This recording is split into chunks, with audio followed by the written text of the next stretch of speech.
Hey guys, welcome to Tutorial Guru. Today we'll be learning how to scan QR code on Telegram, and now let's dive right in. Now to scan a QR code on a Telegram app, guys, first open up your Telegram. And after opening a Telegram app, guys, at the top left corner of the screen, you can see there's a three-lined icon available for us at the top left. Tap on that three-lined icon over here, and this kind of panel will appear where you can see the settings option available for us just below the saved messages. Tap on settings and we will be over here. Now scroll down a little bit and you can find the devices option available for us under the category of settings just below the chat folders.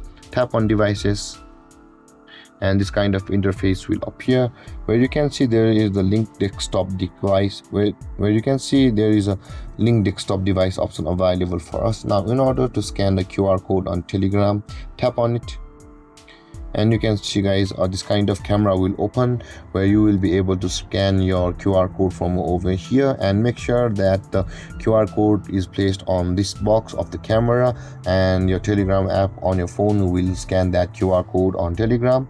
And with that being said, guys, this is how to scan QR code on Telegram.